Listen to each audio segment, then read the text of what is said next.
Welcome to PLZ Soccer's YouTube channel. I'm Alison McConnell, delighted to be joined by Alex Rae.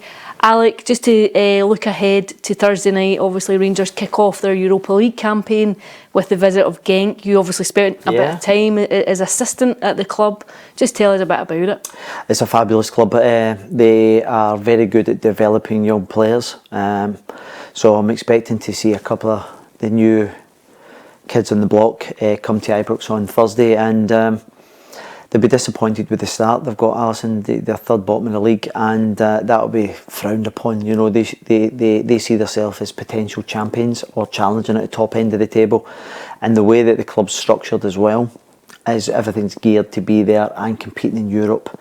You know, trying to kind of get the finances that brings. Fun enough you should say that. Yeah, I think it's 8 points from 8 games and a lot of pressure around the manager. Both managers going into the game under a fair bit of pressure. There's some perception in the Belgian press that maybe Thursday's game isn't as important to the club as is the weekend game. From a Rangers perspective, obviously there was a quieting down perhaps of the noise during Saturday afternoon with the win over Hibs. How badly does Russell Martin need to go and start this European campaign on a positive footing? I think they'll go into this a bit more buoyed, you know, with the Hibs result, because that was an important win there. It gives you an opportunity to get to the semi-final, gives you a chance to kind of continue to get that first piece of silverware. And I think it'll be good for the players as well, because obviously it was such a slow, sluggish start to the season, and they can build on that. Because if you look at the games, and I know we're touching on Genk, but if you can win that European game, gets the campaign up and running as well. And the idea is, and obviously going back to last year's campaign as well, where they get into the top 8, so they'll be trying to at least get to the playoff game in the group. And I think when you look at the group as well, it's achievable, but they have to, I think for the general feeling throughout the camp, this can actually kind of start this little slow steps, shoots of progress, and for Russell Martin, he'll be trying to get that all-important one. How will Genk perceive Rangers?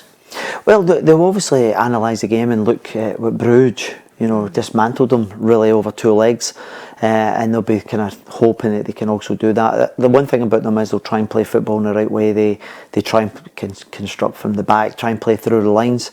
So I would imagine they'll come and it'll be an open game. I wouldn't imagine Genk will be trying to sit in, because it doesn't do the manager anything to try and encourage Rangers to come on. So they may as well go and try and win the game. Does that suit Rangers, do you think? You think they're more expansive when the game opens up? They're not playing against a team that's coming to sit in where they've maybe struggled at points? Yeah, absolutely. I think when you look at domestically, when they kind of get into a mid to low block, I think Rangers have struggled to kind of carve teams open. I think this will be a wee bit more open affair, and that will suit Rangers because of the personnel they've got basically in both flanks. And then they'll be trying to get the service to Majowski, who's up and running as well now.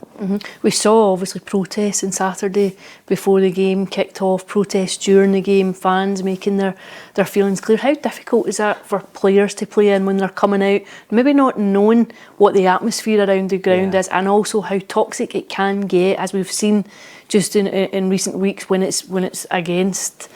Yeah, no, listen, I think it's very difficult as a player when you're seeing protests and things, all being it's against the manager and the CEO at the moment, but that quickly changes. You know, you can feel the mood within you know, Ibrox. You heard it when Hibs scored at the weekend, and it kind of went very quiet. Really, you know, you hear a pin drop at that particular time.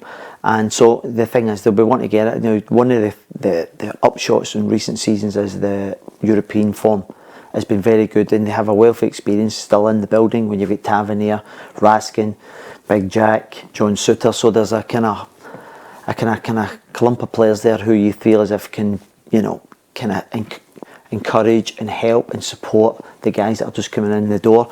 But the fans have a part to play as well, because, you know, European nights under the lights is usually very good for Rangers if they get a fast start. You mentioned Nico Raskin. They're obviously playing against his fellow countrymen, a game that will be showcased in back home for him. Obviously there's been issues between him and Russell Martin. It seemed to have been put to bed at the weekend with him coming back into the team, but is this a kind of platform for him now to go and showcase a consistent run of form? Well, I think even going back to my time last year there, Nico was very important to how we wanted to go about it, because The good thing about it is they'll try and be possession based. That allows Nico to get after him, hound the ball, and I think that's one of his key assets, is getting after people, you know, and bullying people with strength, and then turn over possession. So if they do that, and being the Belgian team as well, I would imagine that Nico will be really looking forward to it. He will know people within their camp and in their ranks as well, so he'll be wanting to showcase, because it's obviously, you know, be been back to his home country. And obviously he's in that international fold as well. It doesn't do his chances any harm,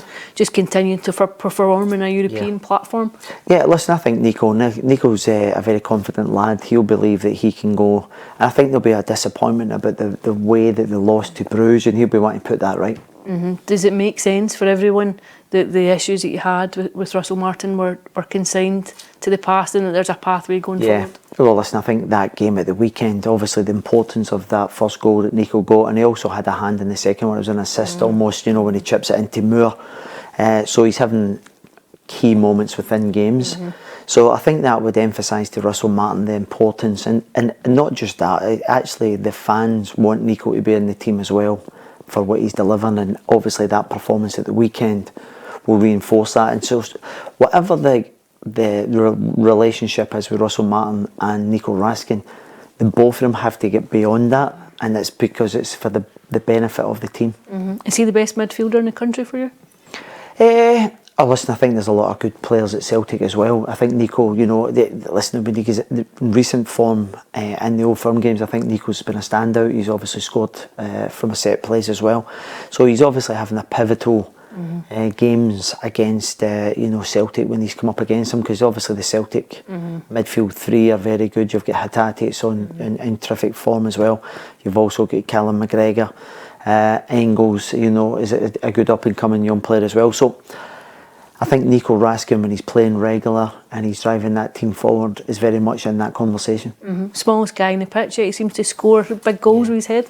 Again, it comes from delivery. Tavernier's ball at the weekend was exceptional, and it's just the timing, and he leaps very well. And we've seen that over the last 18 months or so, where he's managed to kind of get most of his goals from headed goals.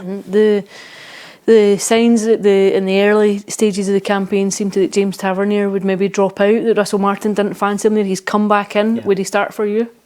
Oh, without doubt. I think James over the last couple of weeks has actually cemented that place again. You know, Aaron's is kind of taking a backward step in terms of starting games. So Tavernier, and again, when you're talking about the European showcase, Tavernier's done it. He must be up ridiculous numbers now for the club, because they've managed to go quite long into these competitions for years now. So I reckon he may be about 80 or 90 games now, Tav, in European competitions. That experience just important in games, just to maybe talk other players through it. If maybe, you know, if it's not going as well, that you've maybe got a bit of experience just for younger players round about you. Yeah, I think the key players I've just mentioned earlier on would be Tav, John Suter, Raskin, Big Jack. So they can help the new boys coming in. So a lot of these guys have never kind of played at European level. So it's just a different challenge for them. But it's always nice to know that you've got guys who have actually been over the course and distance. And Bojan Majowski up and running at the weekend, the first goal of many, apparently. Well, listen, I think I like Majowski. I like his movement. I like the way he presses people from the front, because he gets after teams, which sets the tone for the people behind, the players behind. And I still think he's got a wee bit to go in terms of his fitness level, because he came into the building so late on. So I think for me, once he gets up to speed, I think there's a lot more to come from him. And just finally, obviously Rangers at home on Thursday, and then it's 2 away games before they're back at home. How important is it just that they get off to a fairly strong start? No, listen, you want to get off, you want to try and get the 3 points, particularly against a team that's struggling, and all being Rangers are struggling currently as well. The good thing about that is I think this is an opportunity to kind of start going in the right direction, and if they can win that, then they can go into the game at the weekend against Livingston, and I think Falkirk's coming up. So there's games that you would look on paper, you think if you can get some sort of momentum going, because they're going to need that going into that game in 4 or 5 weeks when they play Celtic in the semi-final. Yeah, I think it's the first and second of November. Score prediction for Thursday? 2-1 to Rangers. Very confident. Well done.